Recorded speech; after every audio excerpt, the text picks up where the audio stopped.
duk da ana rigima tsakanin Iran da Isra'ila, babu ko shakka mun fi murna Iran ta samu nasara, amma babu yafe ma mutumin da yake zagin Abubakar, babu yafe mishi.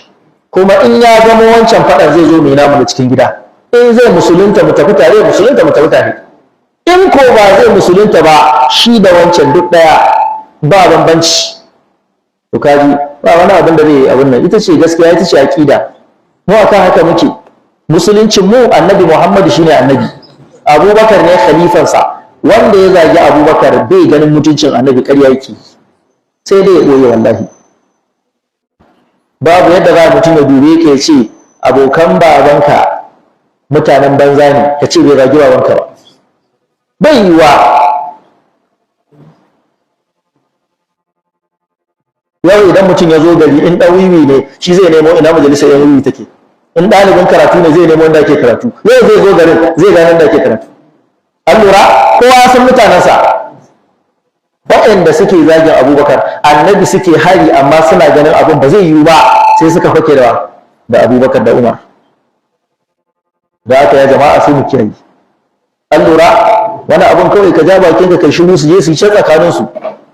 Amma dai mu mai zagin Abubakar, mai zagin Umar, mai zagin Usmanu, wallahi duniya da lahira ba ma tare. Duniya da lahira wallahi ba mu tare. Kuma ko da yake ganin kokarinsa. Wai suna magana cewa wai Saudiya ba ta iya yaki. Duk da kaga Saudiya ta shiga yaki, to sai dai in tashi alƙiyama ne yazo. Ya kamata ka zama kana da hankali. Saudiya uwa ce. Bahaushe yana cewa babba baya faɗa.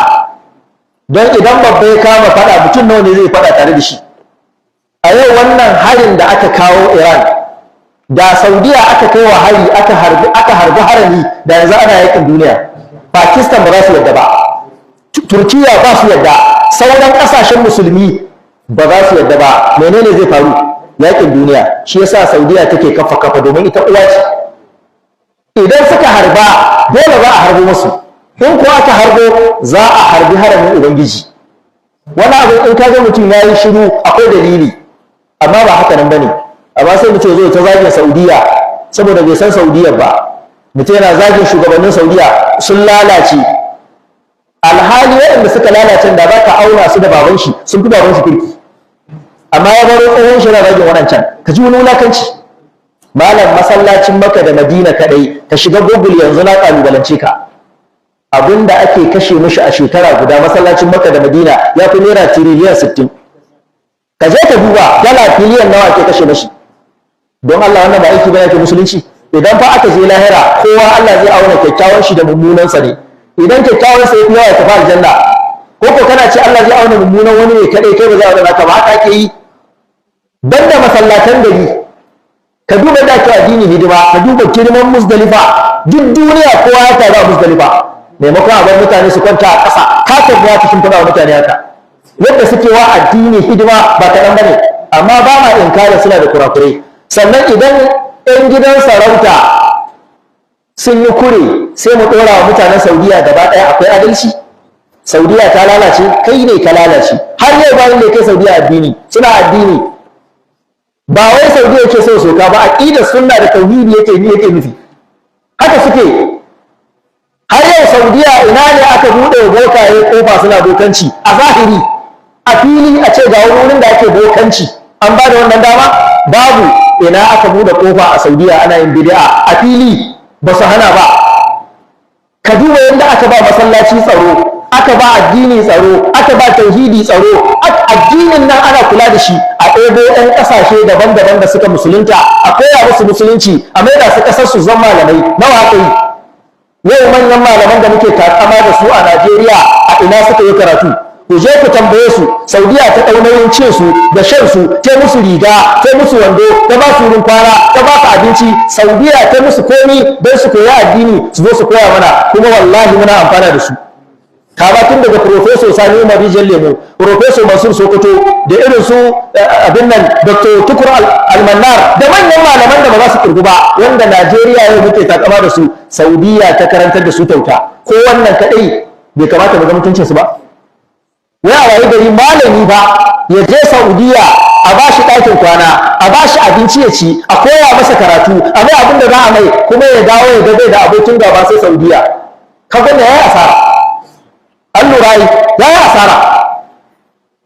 Idan ma suna da kuskure ba ka zuwa ka gaya musu. Wannan abin da kuke gani ba fa yaƙi ne fa na sunkuru. Idan kuka bari aka danne ko haka za ka yi. Da haka mu muna faɗan alherin mutum in yayi ba daidai ba kuma muna faɗa. Amma dai ka sani waɗanda kake ganin ba abin da suke wa addini. Babu ƙasar da Saudiya ba ta da hannu wurin taimakawa addini a ƙasar, na ƙalubalanci ko ina ne kuwa. Duk inda ka sani a duniya Saudiya na da hannu wurin taimakawa addini, da gina makarantu da masallatai da ainihin producing malamai. Amma idan mutum ya zo yana magana akan Saudiya yadda ka san yana magana kan wasu kafirai, kamar kafirai. Wai ai sun biya wa turawa. Wannan dai ita ce kaɗai sukar da ake, sun biya wa turawa. Banda wannan kawo wata, ka kawo. Don haka mutum ya sa abin da yake yi. A yanzu dai a duniya babu inda za ka je ka koya addini mai tsarki wanda ba bid'a ciki, ba shirka ciki kamar ƙasar Saudiya. Duk duniya ba kamar dai Saudiya din. Daga nan ka faɗi inda ba ka. Ina ne? Sai Saudiya din. Mutum yana karatun masters da matansa biyu, an ba shi gidan zama, wuta kyauta, ruwa kyauta, abinci kyauta, hada kuɗin kashewa. Wannan abu ne da idan mai gani. Mun shiga gidan wani wanda yake masters, na ce ka ai nan gurin ba za ka so karatun ya kare ka koma Najeriya ba. Ba za ka so karatun ya tsaya ba wallahi ka koma Najeriya, domin za ka koma cikin waye. Ka yi jawur da kai ka koma wakikirin. A'a, wa ake son yawa? Duk ku tambayi waɗanda suke karatu ƙasar. Suna yin bakin yin su. An taimaki addini, an taimaki al'umma, an yi abin da ya kamata a yi. Amma idan aka zo ba a faɗin alkhairinsu, ba a faɗin falalarsu, sai zagi, sai cin mutunci, yadda ka san ba su taɓa yin alheri ba. Ba zuciya mai kyau ba ce wadda take taƙaita a wurin faɗin sharrin mutane kadai, ba zuciya mai kyau ba ce. Idan kowa aka ce ranar lahira za a aje alherin shi a auna sharrinsa, waye cikin mu zai sha? A aje alherinsa gefe guda. Shi sa Allah adili ne, zai auna alherin ka ne da sharrin ka, wanda ya yi jaye a can za a kai mutum. Yanzu kai tsakaninka da Allah da alherin Saudiya da sharrin Saudiya ne fi yawa. Tsakani da Allah mafi yawa masu yaɗa propaganda a ƙasar Saudiya ɗin nan fa 'yan shi'a ne da 'yan bid'a, kuma waɗanda suke 'yan ɗariƙa da 'yan shi'a su je Saudiya a yi musu riga a yi musu wando kuma su dawo su zagi Saudiya. Ka je ka gani wannan rikicin da ake yi. Ƙasar Saudiya ta fidda sanarwa cewa duka mahajjatan Iran daga yau sun dawo nauyin Saudiya. Saudiya ta ɗauke nauyinsu, hotel ba su ƙara biya, sannan ba za a je, za su zauna ƙarƙashin ci da sha da kula da komai na Saudiya har sai an gama wannan yaƙin, kar su tafi hanya wani haɗari ya same su, duk da gabar da ke tsakani. Ba haka aka yi ba, ga abu a fili, amma ana faɗin wannan ba a faɗi. Ba a faɗi. Abin da ake faɗa kai sharrinsu, to ya kamata a riƙa yin adalci. Ni ban yi karatu a ƙasar Saudiya ba, amma ɗan uwana masu da'awa sun yi, kamar ni ne na yi, ina kuma godiya ga Allah don ina amfana da su. Kuma wannan falala da suka yi mana ba mu iya wa kanmu, ba mu iya ba mu da masu arzikin da za su iya ɗaukar nauyin mutum ya wannan karatu, ba mu da shi, ba mu taɓa ganin wanda ya gwada ba. Mutum ya yi abin da ba ka iya ba kana zaginsa saboda son zuciya.